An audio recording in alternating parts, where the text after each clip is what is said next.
তো আপনি যখন বসে বসে এটা শুনছেন আর ভাবছেন আমি তো বেশ বড় ভুল করে ফেলেছি, এখানে হয়তো এমন কেউ বসে আছে হয়তো ব্যভিচারের ভুল করে ফেলেছেন, আল্লাহ আপনাদেরকে রক্ষা করুন। আপনাদের কেউ কেউ হয়তো সেই পথে অগ্রসর হচ্ছেন, আপনাদের কেউ কেউ হয়তো শিরক করেছেন। সকল ধরনের অপরাধ সংঘটিত হচ্ছে আর মানুষ সকল ধরনের অপরাধে লিপ্ত হচ্ছে। আপনি যদি তওবা করেন এবং আল্লাহর কাছে ফিরে আসেন, এই সকল অপরাধ শেষ হয়ে যাবে। কিন্তু এরপর আপনাকে ভালো পথে চলতে হবে। ও আমিলা আমালান সলিহা ফাউলাইকা ইউবাদদিলুল্লাহু সাইয়্যাতিহিম হাসানাত। অন্য কথায়, যখন আপনি আল্লাহর কাছে ফিরে আসবেন, এটা প্রকৃত অর্থেই প্রত্যাবর্তন হতে হবে, এটা কৃত্রিম হতে পারবে না। ওয়া কানাল্লাহু গফুরুর রহিমা। আর আল্লাহ সর্বদাই ক্ষমাশীল, অতিমাত্রায় ক্ষমাশীল, সর্বদা প্রেমময়, যত্নশীল এবং করুণাময়। আমার সময় ফুরিয়ে যাচ্ছে, কিন্তু আপনাদের সাথে আরো কয়েকটা বিষয় শেয়ার করতে চাই। আসুন এই তালিকাটা প্রথমে শেষ করি। এটা শেষের দিকে। কেউ বলতে পারে যে আমি শিরক করিনি, আমি হত্যা করিনি, আমি জিনাও করিনি, আমি শুধু ছোট বিষয়গুলো করেছি, যেমন আমি ফজরের নামাজ পড়িনি, একদিন ফ্রিজ থেকে আমার ভাইয়ের চকলেট মিল্ক চুরি করে খেয়েছি, বেশ কয়েকবার বাবার সাথে চড়া মেজাজে কথা বলেছি, আরেকদিন একটা পার্টিতে কিছুটা গীবত করে ফেলেছি, কিন্তু আমি হত্যা করিনি। এই তওবা তো আসলেই খারাপ অপরাধীদের জন্য। তাহলে আমার কি হবে? সাধারণ পাপীদের কি হবে? বাকি আমরা যারা রয়েছি, কারণ তারা হলো উঁচু স্তরের পাপী, তাই না? তো পরবর্তী আয়াত বলছে, তোমরা বাকি যারা রয়েছ,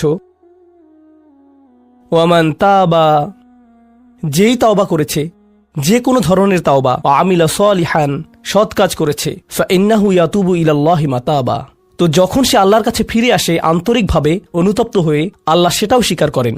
না না না, কারণ আমার পাহাড় সম পাপ প্রয়োজন, এটাকে পাহাড় সম পুণ্যে রূপান্তরিত করার জন্য, এটাকে পাহাড় সম পুণ্যে রূপান্তরিত করার জন্য এমন প্রয়োজন নেই। যেই পাপেই লিপ্ত থাকেন না কেন, শুধু তওবা করুন। ফাইন্নাহু ইয়াতুবু ইলাল্লাহি মাতাবা ওয়াল্লাযীনা লা ইয়াশহাদুনা যুর। এমন মানুষ যারা অন্যায়ের সাক্ষ্য হয় না।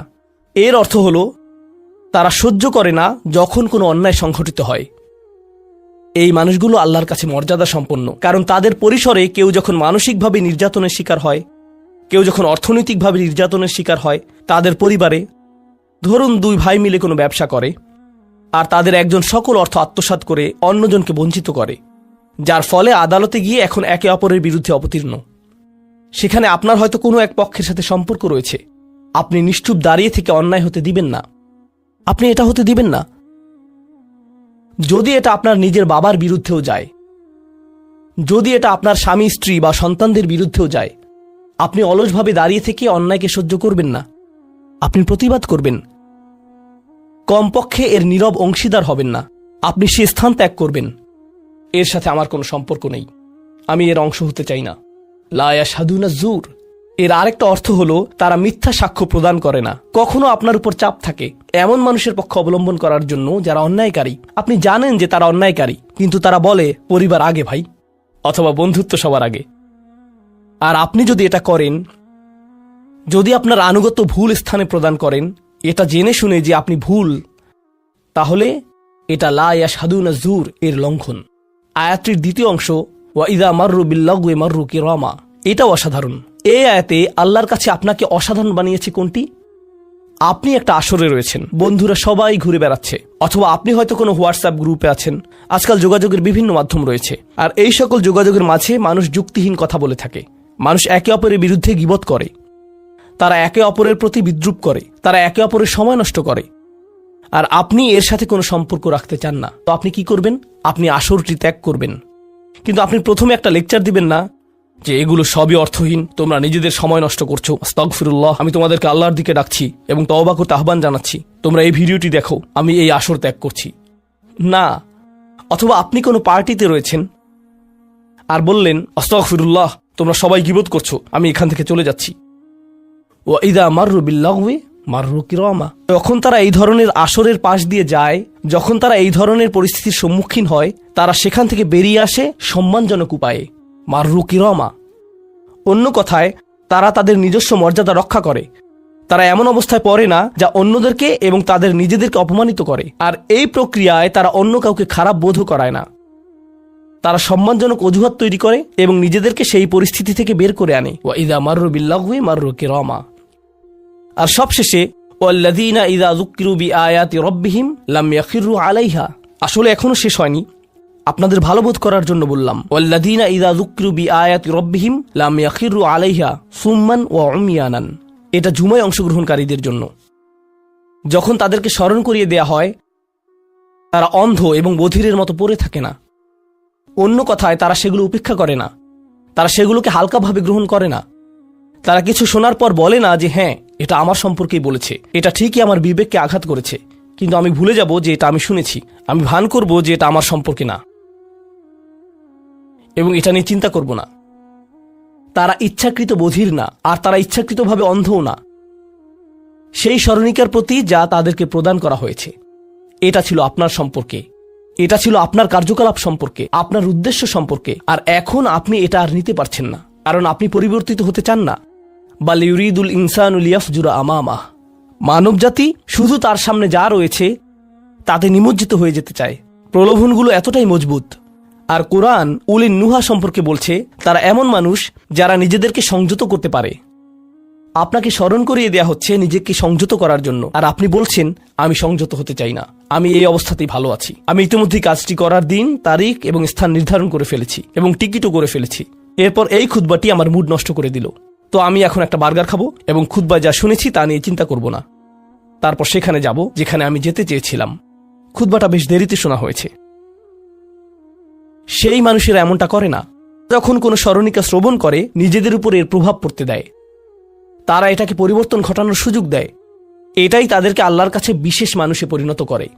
প্রসঙ্গক্রমে কখনো কখনো আপনার ভিতরে ঘটে যাওয়া সেই পরিবর্তন অন্য কেউ দেখে না, অন্য কেউ জানে না সেই পাপ সম্পর্কে যার দিকে আপনি অগ্রসর হচ্ছিলেন। সেটা শুধুই আপনি এবং আল্লাহর মাঝে সীমাবদ্ধ। আর আল্লাহ আপনাকে তার ইবাদ হিসেবে গণ্য করেন, কারণ আপনি সেই পরিবর্তন ঘটিয়েছেন। তো এখন যেহেতু আমরা সমাপ্তির দিকে যাচ্ছি, এটাই এখানে বর্ণিত শেষ গুণ। এই মানুষেরা শুধুমাত্র নিজেদের নিয়ে উদ্বিগ্ন না, বরং তারা তাদের পরিবার নিয়ে উদ্বিগ্ন। ওয়াল্লাযীনা ইয়াকুলুনা রব্বানা হাবলানা মিন আজওয়াজিনা ওয়া যুররিয়াতিনা কুররাতা আয়ুনিন। হে প্রভু, আমাদের স্ত্রী এবং আমাদের সন্তানদের দ্বারা আমাদেরকে চক্ষুর শীতলতা দান করুন, যার অর্থ দুইটি জিনিস। আমি জটিলতা পরিহার করে আপনাদেরকে সরলভাবে কুররাতা আয়ুনিন এর অর্থ বুঝিয়ে বলছি।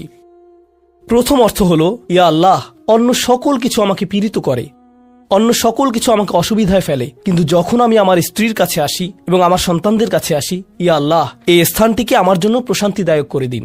আমার সকল অসুবিধা দূর হয়ে যায় যখন আমি আমার স্ত্রীর দিকে তাকাই। আমার সকল অসুবিধা দূর হয়ে যায় যখন আমি আমার সন্তানদের সাথে থাকি। ইয়া আল্লাহ, আমার স্ত্রী এবং আমার সন্তানদের মাঝে এটা প্রদান করুন, অথবা আমার স্বামী এবং আমার সন্তানদের মাঝে এটা প্রদান করুন। কুররা শব্দটির দ্বিতীয় অর্থটি এসেছে করার থেকে। করার অর্থ যখন আপনার চোখ কোথাও আটকে যায়। ইয়া আল্লাহ, আমার স্ত্রীর প্রতি আমার ভালোবাসা এতটাই সৃষ্টি করে দিন যাতে আমি তার উপর থেকে চোখ ফিরাতে না পারি। ইয়া আল্লাহ, আমার সন্তানদের নিয়ে আমাকে এতটাই আনন্দিত করে দিন এবং এতটাই ভালোবাসাপূর্ণ করে দিন যাতে আমি তাদেরকে অন্যদের সাথে তুলনা না করি। আমার যা রয়েছে তা নিয়ে আমি সুখী। তারা খারাপ বোধ করুক, এটা আমি চাই না। আমি তাদের অর্জনের স্বীকৃতি প্রদান করি। আমাকে সেই সামর্থ্য দান করুন যাতে স্ত্রী এবং সন্তানদের মাঝে কুররাতু আয়ুন খুঁজে পাই। আমাকে একটি মজবুত পরিবার দান করুন এবং আমাকে আমার পরিবারের প্রতি সন্তুষ্ট করে দিন। আপনাদের অনেকের জন্য একমাত্র দুশ্চিন্তার বিষয় হলো স্ত্রী এবং সন্তান। এই দোয়া অনুযায়ী দুশ্চিন্তার একমাত্র উপশমকারী হওয়া উচিত স্ত্রী এবং সন্তান। আর আপনি নিজে চেষ্টা না করে শুধু আল্লাহর কাছে কিছু চাইতে পারেন না, কারণ আল্লাহ বিশেষ কোনো বৃষ্টি আপনার পরিবারের উপর বর্ষণ করবেন না, যার ফলে আকস্মিকভাবে আপনি আপনার স্ত্রীকে ভালোবাসতে শুরু করবেন। এর জন্য চেষ্টা করতে হবে।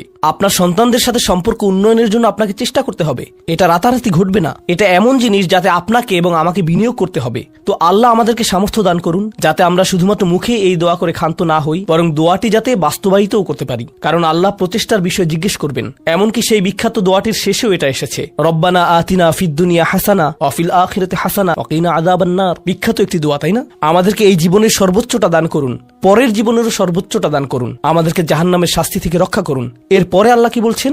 উলাইকা লাহুম নাসিবুম মিম্মা কাসাবু। তারা ততটুকু অংশই পাবে যা তারা অর্জন করেছে। আপনি শুধু দোয়া করবেন আর তা কাজ করবে তেমনটা না। আপনাকে অর্জন করতে হবে, আপনার চেষ্টাকে কাজে লাগাতে হবে। তো আপনি যখন আপনার পরিবার নিয়ে উদ্বিগ্ন থাকবেন, তখনই আপনি পরিবারে প্রশান্তি প্রদানের জন্য আল্লাহর কাছে চাইবেন। আর প্রসঙ্গক্রমে এটা দিয়ে কি বোঝায়? যে সকল স্বামীরা যারা লন্ডন শহরে রাত 2টা-3টা পর্যন্ত সীসা বারে সময় কাটান, কিন্তু বাড়িতে তাদের স্ত্রীদের কাছে যান না, কারণ তারা তাদের স্ত্রীদের মাঝে কোনো প্রশান্তি খুঁজে পান না।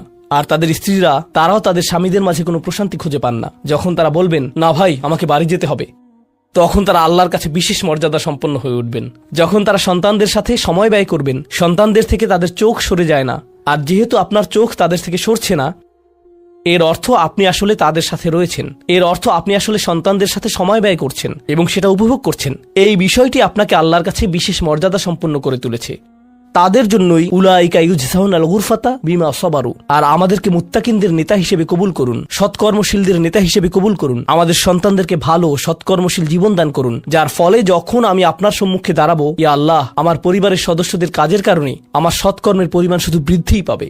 এখন এই সব কিছুর পরে উলাইকা ইউজজাউনাল গুরফাতা বিমা সাবারু, এই মানুষদেরকে প্রদান করা হবে সুউচ্চ প্রাসাদ, তারা যে ধৈর্য প্রদর্শন করেছে তার প্রতিদান স্বরূপ। লক্ষ্য করুন, এখানে আল্লাহ বলছেন তারা যে ধৈর্য প্রদর্শন করেছে তার প্রতিদান স্বরূপ। আপনি যদি এই তালিকার প্রথমে যান, যারা তাদের জিহ্বা সংযত করে, যখন মূর্খ লোকেরা তাদের সাথে কথা বলে তারা বিনয়ী, তারা জিহ্বা সংযত করে, যারা আল্লাহ ছাড়া অন্য কারো ইবাদত করে না, যারা আল্লাহর ইবাদত করে রাতের গভীরে। এই তালিকাটি যা আমরা আলোচনা করলাম, তাদের প্রত্যেকেরই প্রয়োজন অধ্যাবসায়, মজবুতি, দৃঢ়তা এবং প্রতিজ্ঞা। আর সবর শব্দটি দিয়ে এটাই বোঝায়। এই মানুষগুলো পুরস্কৃত হবেন তারা যে দৃঢ় প্রতিজ্ঞা দেখিয়েছেন তার জন্য। তারা এর জন্য প্রতিজ্ঞাবদ্ধ ছিলেন। ওয়ায়ুলাক্কাউনা ফিহা তাহিয়াতান ওয়া সালামা, তাদেরকে সেখানে অভ্যর্থনা করা হবে অভিবাদন ও সালাম সহকারে। আল্লাহ তাদের জন্য অভিবাদন প্রেরণ করবেন। আল্লাহ শুধুমাত্র তাদেরকে ভালোবাসবেন না, বরং তিনি তাদেরকে এখন সম্মানিতও করছেন। এরা হলেন আল্লাহ কর্তৃক বিশেষ পুরস্কার প্রাপ্ত। খালিদিনা ফিহা হাসুনাত মুস্তাকাররা ওয়া মুকামা, তারা অবিশ্বাস্য সেই সম্মানের মাঝে এবং সেই সুউচ্চ প্রাসাদের মাঝে চিরকাল থাকবেন। কি চমৎকার স্থান! স্বল্পকালীন এবং চিরকালীন অবস্থানের জন্য। তো আল্লাহ এটাকে জাহান্নামের সাথে তুলনা করেছেন, তাই না? জাহান্নামীরা বলবে, আমি এখানে স্বল্পকালের জন্যও থাকতে চাই না, চিরকালের জন্যও থাকতে চাই না। আল্লাহ বলেছেন, জান্নাতের স্বাদ যদি তুমি সামান্য পরিমাণেও পাও, তুমি এটা আকাঙ্ক্ষা করবে, তুমি এটা চিরকালের জন্য চাইবে। আল্লাহ আমাদের সকলকে চিরকালের জন্য জান্নাতে প্রবেশ করান। আমরা সর্বশেষ আয়াতে এসেছি। আমি জানি যে আমি অতিরিক্ত সময় নিয়েছি, প্রশ্ন উত্তরের জন্য আপনাদের কিছুটা সময় আমার দেওয়া উচিত। আমার আর 4-5 মিনিট প্রয়োজন। শেষের এই আয়াতটি গভীর তাৎপর্যপূর্ণ। এই সূরাটির শেষ আয়াত, এটা এই অনুচ্ছেদটিরও শেষ আয়াত। এই তালিকা যা আপনাকে বিশেষ মর্যাদা সম্পন্ন করবে তার সাথে এর কোনো সম্পর্ক নেই। আয়াতটি কুরাইশ এবং গোটা মানব জাতিকে উদ্দেশ্য করে বলা হয়েছে। আর রাসূলকে বলা হলো যে কিভাবে সৃষ্টিকর্তার নৈকট্য অর্জন করা যাবে। এই তালিকা যেহেতু এখন প্রদান করা হলো, তাহলে আর সমস্যা কোথায়? কুল মা ইয়াবাউ বিকুম রাব্বি লাউলা দুআউকুম ফাকাদ কাযাবতুম ফাসাউফা ইয়াকুনু লিজামা। এই আয়াতটিকে ব্যাখ্যা করার বেশ কয়েকটি দৃষ্টিভঙ্গি রয়েছে। আমি সরলভাবে এর কয়েকটি আপনাদের সাথে শেয়ার করতে চাই। সময় স্বল্পতার কারণে আমি ভাষাতাত্ত্বিক আলোচনায় যাব না। আমি শুধু অন্তর্নিহিত অর্থগুলোর সহজ বাংলা বর্ণনা করব। আল্লাহ একদিকে বলছেন, আল্লাহর সম্মুখে তোমাদের কি গুরুত্ব আছে, আল্লাহর সামনে তোমাদের কি মূল্য আছে, তোমরা কি মনে করো, তোমরা যখন আল্লাহর সামনে উপস্থিত হবে কি মূল্য তোমাদের থাকবে। মানবজাতি হিসেবে তোমাদের একটা মর্যাদা দেয়া হয়েছে যা অন্য কাউকে দেয়া হয়নি। দুআউকুম, তোমরা নিজেদের ইচ্ছায় আল্লাহকে ডাকতে পারো। আল্লাহকে ডাকতে হলে তোমাদের নিজস্ব ইচ্ছাশক্তিকে প্রয়োগ করতে হয়। পাহাড়, গাছ, পাখি, তাদের কোনো নিজস্ব ইচ্ছা নেই, তারা আল্লাহকে ডাকতে বাধ্য। ওয়া ইম মিন শাইইন ইল্লা ইউসাব্বিহু বিহামদিহি ওয়ালাকিন লা তাফকাহুনা তাসবিহাহুম। তোমরা আল্লাহর কাছে মূল্যবান যদি একটি জিনিস না থাকে, আর তা হলো তোমাদেরকে বাছাই করা হয়েছে তাকে ডাকার জন্য, কিন্তু তোমরা সেই দায়িত্বকে পরিত্যাগ করেছো। ফাকাদ কাযাবতুম, আল্লাহকে ডাকার এই আমন্ত্রণকে তোমরা মিথ্যা সাব্যস্ত করেছো। ফাসাউফা ইয়াকুনু লিজামা, এই শাস্তি তোমাদেরকে পরিত্যাগ করবে না। এটা হবে এমন জিনিস যা থেকে তোমরা মুক্ত হতে পারবে না। এটা প্রথম অর্থ। আয়াতটির আরেকটি অর্থ হলো, আল্লাহ কাফেরদের এবং যারা সকল ধরনের পাপ কাজ করে তাদেরকে বলছেন, আমার কাছে তোমাদের কোনো মূল্য নেই। আর তোমাদের এখনো টিকে থাকার একমাত্র কারণ হলো তোমাদের মধ্যে কিছু মানুষ রয়েছে যারা এখনো আমাকে ডাকে। পৃথিবীর বুকে এখনো কিছু ইমানদার রয়েছে যারা এখনো আল্লাহর উদ্দেশ্যে ক্ষমা প্রার্থনা করে, আর তারাই একমাত্র কারণ যে জন্য তোমরা এখনো বেঁচে আছো। আয়াতের তৃতীয় অর্থটি কাফেরদের উদ্দেশ্যে এবং এমন মুসলিমদের উদ্দেশ্যে যারা আল্লাহ থেকে অনেক দূরে রয়েছে, তাদের জন্য এটা প্রযোজ্য। আল্লাহ বলেছেন, তোমাদের কি মূল্য রয়েছে আমার কাছে? তোমরা নামাজ পড়ো না, তোমরা আনুগত্য করো না, তোমরা হালাল উপার্জন করো না, তোমরা সকল আদেশ লঙ্ঘন করো, কিন্তু কোনো কারণে মরিয়া হয়ে যদি তুমি আমাকে ডাকো, তারপরও আমি তোমাকে যথাযোগ্য মূল্যায়ন করব। এখনো তোমাকে সুযোগ দিয়ে যাচ্ছি, লাউলা দুআউকুম। কিন্তু মোটের উপর তুমি এখনো এই সকল কিছুকে মূল্যহীন বিবেচনা করছো। তুমি স্বীকার করছো না যে আমি তোমাকে যা কিছু দিয়েছি এবং যা কিছু করতে বলেছি তা আসলে তোমার কাছে অর্থবহ। তুমি এই সকল কিছুকে মূল্যহীন এবং মিথ্যা বিবেচনা করছো। তোমার এই স্বভাব পরিবর্তন করো, কারণ শীঘ্রই এটা স্থায়ীভাবে লেগে থাকা শাস্তিতে পরিণত হবে। আল্লাহ এটা বলেননি যে তোমাকে শাস্তি দেয়া হবে, বরং তিনি বলেছেন শীঘ্রই তোমাকে শাস্তি দেয়া হবে, শীঘ্রই তুমি এটা থেকে আর মুক্ত হতে পারবে না। অর্থাৎ তোমার জন্য এখনো সুযোগ রয়েছে, বদলে যাও। আয়াতটির আরেকটা অর্থ হলো, হে কুরাইশরা, যদি আল্লাহ তোমাদেরকে কোরআনের মাধ্যমে আহ্বান না করতেন তাহলে অন্য কোন জিনিস তোমাদেরকে মূল্যবান সাব্যস্ত করত? আল্লাহ তোমাদেরকে এই কিতাবটি দিয়ে সম্মানিত করেছেন, আর সর্বোপরি আল্লাহ আপনাকে এবং আমাকে এই কোরআন দিয়ে সম্মানিত করেছেন। তারপরেও তোমরা এটাকে সম্পূর্ণরূপে অগ্রাহ্য করছো। তোমরা এই কিতাবের কোনো মূল্যায়ন করছো না, আল্লাহর এই বাণীকে মূল্যায়ন করছো না। এখনো সময় আছে, নিজেকে সংশোধন করো এবং আল্লাহ তার কথা বলার জন্য যে তোমাদেরকে বেছে নিয়েছেন তার গুরুত্ব অনুধাবন করো। আয়াতটির সর্বশেষ অর্থ, আল্লাহ তোমাদেরকে শাস্তি দেওয়া পছন্দ করেন না। আয়াতাংশটির ভাষাতাত্ত্বিক একটি অর্থ হলো, তোমাদেরকে শাস্তি দেওয়ার জন্য আল্লাহ আগ্রহী নন, তার কোনো উদ্দেশ্য এবং আকাঙ্ক্ষা নেই তোমাদেরকে শাস্তি দেওয়ার। কিন্তু আল্লাহ ছাড়া অন্য কাউকে ডাকার যে অপরাধ তোমরা সংঘটিত করেছ তা এতই বড় যে এর জন্য শাস্তি দিতেই হবে। অন্য কথায় আল্লাহ আপনাকে শাস্তি দিচ্ছেন যদিও তিনি চান না। মা ইয়াফআলুল্লাহু বিআযাবিকুম, তোমাদেরকে শাস্তি দিয়ে আল্লাহর কোনো প্রাপ্তি নেই। আপনাকে শাস্তি দিয়ে আল্লাহর কি পাওয়ার আছে? আল্লাহ এখানে বলছেন, আমি তোমাদেরকে শাস্তি দিতে চাই না, কিন্তু তোমাদের অপরাধগুলো অনেক বড়, আর শীঘ্রই এই শাস্তি স্থায়ী হয়ে যাবে। এই মুহূর্তে এগুলো অস্থায়ী, তোমরা এগুলো মুছে ফেলতে পারো। তাই এখনো ফিরে আসো, আল্লাহর দিকে ফিরে আসো। আমাদেরকে এই সকল সুযোগ দেবার পর শুধুমাত্র তার কাছে ফিরে আসাই না, বরং তার নৈকট্য লাভের সুযোগ দেওয়ার পর সবশেষে তিনি বলছেন, কেন তোমরা শাস্তি পেতে চাও? আমি তো তোমাদেরকে শাস্তি দিতে চাই না, তোমরা শুধু ফিরে আসো। আল্লাহ সহজ করে দিন যাতে আমরা এই বিষয়গুলোকে হৃদয়ের গভীর থেকে অনুধাবন করতে পারি, এবং তিনি আমাদেরকে তাদের অন্তর্ভুক্ত করুন যাদের প্রভাবে চারপাশের পথভ্রষ্ট মানুষদের এবং চারপাশের আল্লাহর অবাধ্য মানুষদের হৃদয়ও কোমল হয়ে যায় এবং তারাও আল্লাহর কাছে প্রত্যাবর্তন করে। বারাকাল্লাহু লি ওয়া লাকুম ফিল কুরআনিল হাকিম ওয়া নাফা'নি ওয়া ইয়্যাকুম বিল আয়াতি ওয়া যিকরিল হাকিম। যখন কেউ অপমানিত বোধ করে এবং সে তার প্রতি ওয়াইল করে যে তাকে অপমান করেছে, কিন্তু এই সূরায় সেই মানুষ আসলে ওয়াইল করছে না। কে ওয়াইল করছে? আল্লাহ। অর্থাৎ মাকরুবের বদলে যে অপমানিত হয়েছে তার বদলে এখানে এই শব্দটি ব্যবহার করে আল্লাহ তার পক্ষে দাঁড়িয়েছেন এবং স্বয়ং আল্লাহ তাকে তিরস্কার করছেন যে অপমান করছে মানুষকে। সুবহানাল্লাহ। এটা খুবই সিরিয়াস ব্যাপার, কারণ সাধারণত ইসলাম অধ্যয়নে আমরা দেখেছি কেউ কারো বিপক্ষে বদদোয়া করা নিয়ে বিভিন্ন বর্ণনা পাই। উদাহরণস্বরূপ, ইয়াকুম ওয়া দাওয়াতাল মাজলুম, বিখ্যাত হাদিস। মজলুমের বদদোয়ার ব্যাপারে সাবধান। যদি মজলুম আপনার বিপক্ষে বদদোয়া করে, সাবধান। বুঝতে পারছেন? এটা খুবই সিরিয়াস ব্যাপার। এরপর আসবে এর চাইতেও বড় কথা, যখন ফেরেশতারা কারো ব্যাপারে বদদোয়া করে। উলাইকা ইয়ালআনুহুমুল্লাহ ওয়া ইয়ালআনুহুমুল লাঈনুন। এটা খুবই সিরিয়াস ব্যাপার। কিন্তু এই সব কিছুর উপরে যখন আল্লাহ বিশেষভাবে স্বয়ং আল্লাহ কারো ব্যাপারে ওয়াইল বলেছেন, এটা কতটা ভয়াবহ হতে পারে? এটা খুবই ভয়ঙ্কর ব্যাপার। এটা খুবই ভয়ঙ্কর ব্যাপার। এটা বিশেষভাবে উল্লেখ করা প্রয়োজন, কারণ আমরা এটাকে উল্টোভাবে নিয়েছি, একে আমরা খুবই হালকাভাবে নিয়েছি।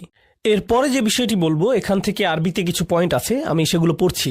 বলা হয়েছে যে ওয়াইল শব্দটি দিয়ে কুৎসিত কিছুও বোঝায়, অর্থাৎ এটা দিয়ে কেবল তাকে বোঝায় যে কোনো জঘন্য কাজের সাথে যুক্ত, নিকৃষ্ট, বাজে, কুৎসিত এবং ন্যাক্কারজনক। ওয়াইস ইস্তিসগার, ওয়াইলের বদলে ওয়াইস আসার কারণে লামের বদলে আমি শব্দের শেষে কি বলেছি? সিন।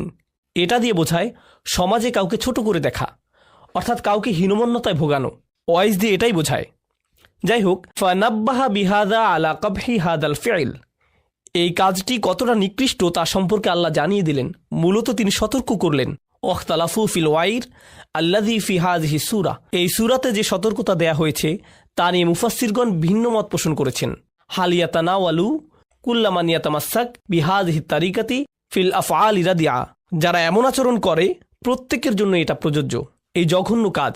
অন্যভাবে বললে আল্লাহ এখানে যাদেরকে সতর্ক করেছেন এটা কি প্রত্যেকের জন্য প্রযোজ্য?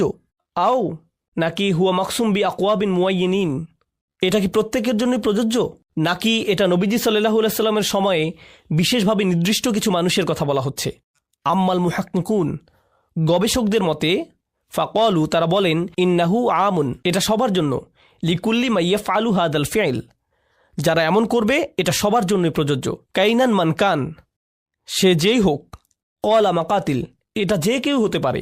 এই কথা বলার পর তিনি বলছেন, যখন সাহাবারা এটা শুনেছেন তারা ভেবেছেন এটা কোনো নির্দিষ্ট কারো ব্যাপারে বলা হচ্ছে। এটা কিন্তু এই মন্তব্যের বিরোধিতা করে না। মন্তব্য হচ্ছে এটা সবার জন্য প্রযোজ্য।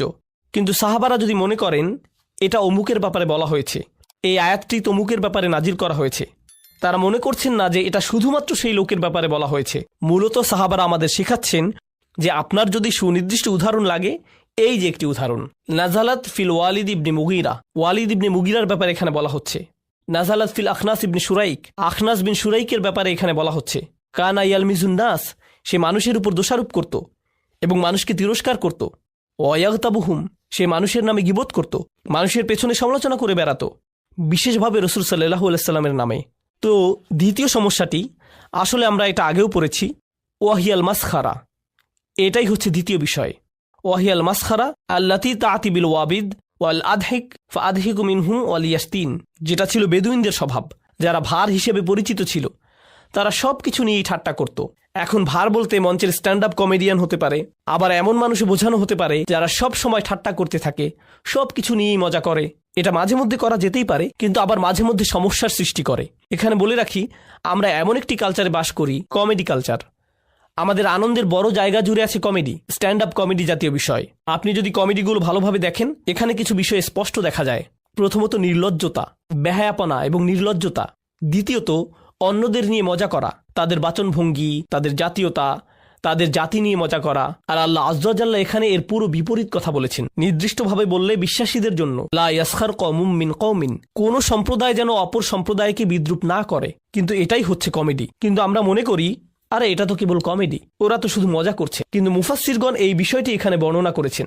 বিরতি নেবার আগে, ওয়ায়াস্তিন, এমন কেউ যে কাউকে অপমান করে এবং গালমন্দ করে, অর্থাৎ অপমানের ভাষায় কথা বলে, তাদেরকে নিয়ে মজা করা একটি বিষয়, অপমানের ভাষায় কথা বলা আরেকটি বিষয়, এবং কিছুটা শাসানোর স্বরে কথা বলে। এই সবই হুমাজা ও লুমাজার অন্তর্ভুক্ত। আজানের পর আমি আমার নোটের বাকি অংশ বলবো ইনশাআল্লাহ। আলহামদুলিল্লাহি রাব্বিল আলামিন ওয়াসসালাতু ওয়াসসালামু আলা সাইয়্যিদিল আমবিয়া ওয়াল মুরসালিন ওয়া আলা আলিহি ওয়া সাহবিহি ওয়া মান ইস্তান্না বিসুন্নতিহি ইলা ইয়াউমিদ্দিন। আমরা যেখানে শেষ করেছিলাম সেখান থেকে শুরু করছি। হুমাজা ও লুমাজার ব্যাপারে ইবনু আব্বাস রাদিয়াল্লাহু তাআলা আনহুর মন্তব্য পর্যন্ত আলোচনা করেছিলাম। আল হুমাজাতু আল মুগতাব, হুমাজা হচ্ছে সেই ব্যক্তি যে গীবত করে।